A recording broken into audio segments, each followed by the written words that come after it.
তো বন্ধুরা ওয়েলকাম করছি আরও একটা নতুন ভিডিওতে। তো গতকাল ভিডিও দেওয়া হয়নি কারণ গতকাল একটু সমস্যার কারণে ভিডিওটা দেওয়া হয়নি। তো চলো বন্ধুরা, আজকের যে ভিডিওতে তোমরা অবশ্যই বুঝে গেছো।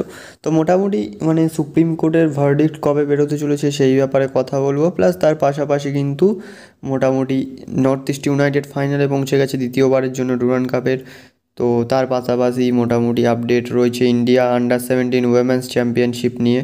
তো ভিডিওটা খুবই ইন্টারেস্টিং হতে চলেছে, তো স্কিপ না করে সম্পূর্ণ দেখতে থাকো ভিডিওটা।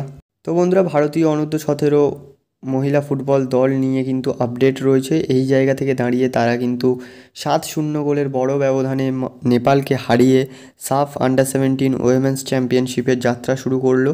এবং বলতে গেলে এই যে 7 গোলের জয়, এটা কিন্তু একটু অ্যাডভান্টেজ দেবে তাদেরকে।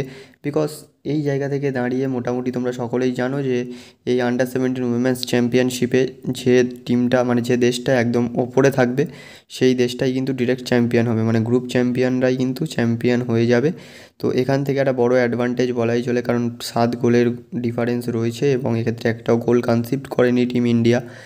তো ভালো খেলেছে, যে জাওকিম আলেকজান্ডারসনের তত্ত্বাবধানে কিন্তু দুরন্ত খেলেছে অনূর্ধ্ব 17 মহিলা দল। তো বন্ধুরা, এবারে কথা বলবো পরবর্তী আপডেট নিয়ে। তো পরবর্তী আপডেটটা রয়েছে কিন্তু সুপ্রিম কোর্টের যে হিয়ারিং নিয়ে। অবশ্যই অনেকেই জানো যে সুপ্রিম কোর্টের হিয়ারিং হয়েছিল 19 আগস্ট, এবং সেখানে জানানো হয়েছে সেকেন্ড হিয়ারিং হবে কিন্তু তোমার 22 আগস্ট। এবং এই যে ইস্যুটার ব্যাপারে হচ্ছে সেটা হচ্ছে এআইএফএফ এর নতুন কনস্টিটিউশন নিয়ে। তো দেখা যাক পরবর্তীতে কি হয়। এবং এই জায়গা থেকে দাঁড়িয়ে যেটা হিয়ারিং হয়েছে 19 তারিখে এবং 22 তারিখে কিন্তু ফাইনাল ভার্ডিক্ট বেরোবে না, 22 তারিখে ওটা হিয়ারিং রয়েছে। তো সেখানে সব পর্যালোচনা করার পরে পরবর্তীতে তারা অন্য ডেট দেবে এবং সেই ডেটে হয়তো মেবি ভার্ডিক্ট, ফাইনাল যে ভার্ডিক্ট সেটা দেখা যেতে পারে। তো বন্ধুরা, এবারে চলে যাচ্ছি এই ভিডিওর আরও একটা এবং শেষ আপডেটের দিকে। তো সেই আপডেটটা হচ্ছে নর্থ ইস্ট ইউনাইটেডকে নিয়ে। তো নর্থ ইস্ট ইউনাইটেড এফসি গতবারে কিন্তু দুরন্ত খেলে ফাইনালে প্রবেশ করেছিল এবং মোহনবাগানকে কিন্তু হারিয়েছিল ফাইনালে, এবং তারা তাদের নিজেদের প্রথম ট্রফি ঘরে তুলেছিল।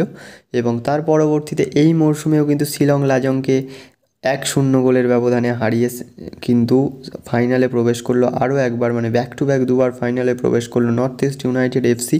এবং এই সেমিফাইনালে একমাত্র গোলটি করেছেন রিদিম তালাং।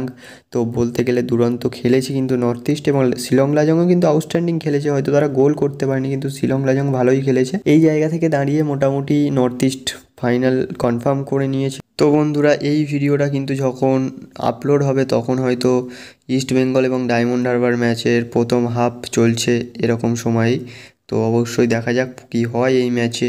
এই ম্যাচের দিকেও হয়তো সকলে তাকিয়ে থাকবেন।